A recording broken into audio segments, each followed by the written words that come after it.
दोस्तों अगर आप बिहार में शिक्षक हैं तो ये वीडियो आपके लिए होने वाला है। तो आज इस वीडियो में हम आपको बताते हैं आपकी सैलरी आने में जो डिले हो रही थी उन सभी समस्याओं का निपटारा होने वाला है। अप्रैल की सैलरी जिनकी नहीं है कब तक आ जाएगी और साथ ही में आने वाली सैलरी किस डेट पर और किस समय पर आएंगे, ये सभी चीज़ों को हम आपको बताते हैं। लेकिन अगर आप हमारे चैनल पर नए हैं तो हमारे चैनल को फटाफट सब्सक्राइब कर लीजिएगा, वीडियो को लाइक कर दीजिएगा। तो चलिए इस वीडियो की शुरुआत करते हैं गाइज। सबसे पहले हम आपको बता दें ये जो है लेटर ये समस्तीपुर जिले का, ये सभी जिलों के लिए ऐसा ही लेटर आया है। तो इसके बारे में आपको बताते हैं कि इसमें क्या हुआ क्या था। जैसा कि आप लोग जानते हो कि किस तरीके से सैलरी आने में डिले होता था। जैसे आप मान लीजिए मार्च की सैलरी है तो कहीं जाकर 20 अप्रैल तक आती थी, जिसकी वजह से काफ़ी ज़्यादा दिक्कतें होती है।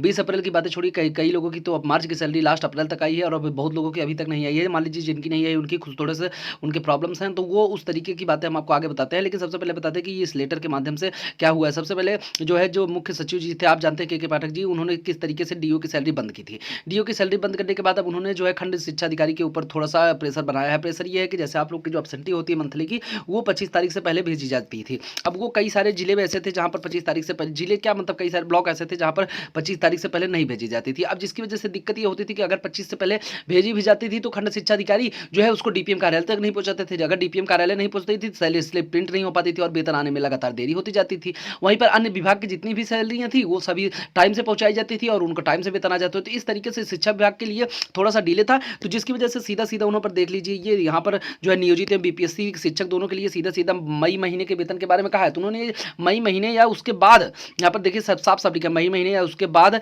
प्रत्येक माह का वेतन, यानी प्रत्येक माह का वेतन प्रथम कार्य दिवस को दिए जाने का, मतलब प्रथम कार्य दिवस मतलब आप 1 तारीख समझ लीजिए, यानी कि मतलब मई महीने का वेतन, मतलब कि सीधी बात है कि 1 तारीख से पहले आपका वेतन दिए जाने के संबंध में ये लेटर है। अब मान लीजिए 1 तारीख नहीं होता है तो मान लीजिए मैक्सिमम 1 से 2-3 तारीख के बीच में आपका वेतन आ जाएगा। जिस तरीके से अब यहाँ पर 1 तारीख अगर उन्होंने आदेश दिया तो वो करेंगे, क्योंकि आप लोग जानते होंगे किस तरीके के पाठक जी का कार्य है। देखिए 25 तारीख से पहले अगर अब्सेंटी आपकी चली जाती है तो जो मतलब अब्सेंटी ये चली जानी मतलब 25 से पहले किसी ना किसी हालत में आप भेजिए, ये चीज़ें वहाँ पर डायरेक्ट आदेश आए हैं। तो वो चीज़ें अगर खंड शिक्षा अधिकारी के पास 25 से पहले सैलरी पहुंची तो अब्सेंटी पहुंचती है तो सीधे सीधे तौर पर उसको डीपीएम कार्यालय में तुरंत तुरंत उसी दिन फॉरवर्ड करें। अब ऐसा ना करने पर जो है खंड शिक्षा अधिकारी और जो वहां के लेखपाल है उनका वेतन तभी दिया जाएगा जब सभी शिक्षकों का वेतन लगा दिया जाएगा। ये बहुत बड़ी अपडेट निकल के आई है शिक्षकों के लिए। थोड़ा सा के पाठक जी यहाँ पर शिक्षकों के लिए अच्छा करते हो, क्योंकि अभी तक जितना भी कार्य किए थे उससे शिक्षक परेशान ही हुए हैं, लेकिन यहाँ पर थोड़ा सा उनको खुशी होगी, क्योंकि देखिए साफ साफ लिखा है खंड शिक्षा अधिकारी और लेखपाल के वेतन का भुगतान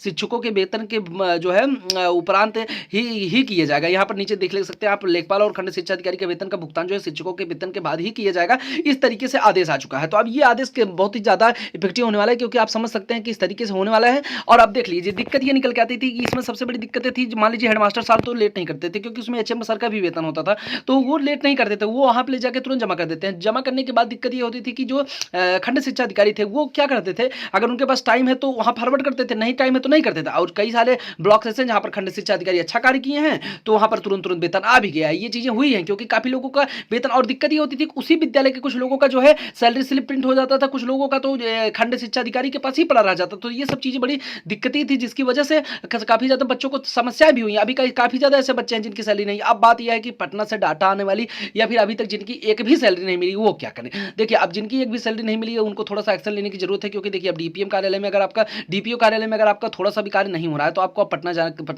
शिक्षा विभाग में जाने का काम करना पड़ेगा। क्योंकि देख लीजिए क्योंकि डीओ कार्यालय में ज़्यादा हेल्प नहीं हो पा रही है। वैसे तो इस समय डीओ कार्यालय में आदेश आ चुका है कि सभी जो है इन लोगों के जो जितनी भी दिक्कतें हैं उनको सब मतलब सॉल्व किया जाए। हालांकि आप लोग वेट कर सकते हैं, क्योंकि देखिए वेट करने के अलावा कोई ऑप्शन नहीं। अगर आप जो है पटना शिक्षा विभाग में जा सकते हैं तो आपका कार्य बहुत ही शीघ्र से शीघ्र हो जाएगा। वैसे भी हमारे हिसाब से एक बार डीओ और डीपीएम कार्यालय दोनों में फिर से संपर्क करिए, क्योंकि इस समय जो है नई तरीके से उन लोग के पास नया आदेश आए हैं और वो उस तरीके से कार्य करने के लिए भी तैयार हो रहे हैं। तो जो जितने लोग के अभी तक 1 महीने की भी सैलरी नहीं आई है या फिर अप्रैल की, मान लीजिए अप्रैल की सैलरी रुकी हुई तो आप वेट कर लीजिए। अप्रैल की सैलरी अभी अभी चल रहा है प्रोसेसिंग में, जो कि 10 से 12 मई तक आपके खाते में आ जाएगी। वैसे लगभग 70-30-40% से अधिक लोगों की ही बची है और लगभग 60% के आसपास की आ भी गई है। तो इन सभी चीज़ों का समापन अब कर दिया गया। आने वाले महीने में दिक्कतें नहीं होंगी, 1 तारीख तक ही सैलरी आ जाने वाली है। तो ये बहुत ही बड़ी अपडेट निकल के आई थी। अब जिनकी 1 महीने की सैलरी नहीं है वो हमारे हिसाब से तो शिक्षा विभाग में संपर्क कर लीजिए, क्योंकि डीपीओ कार्यालय में आप लोगों का मदद बहुत कम हो रहा है। तो आपसे निवेदन है, हमारे चैनल को फटाफट सब्सक्राइब कर लीजिएगा, वीडियो को लाइक कर दीजिएगा। Thank you for watching.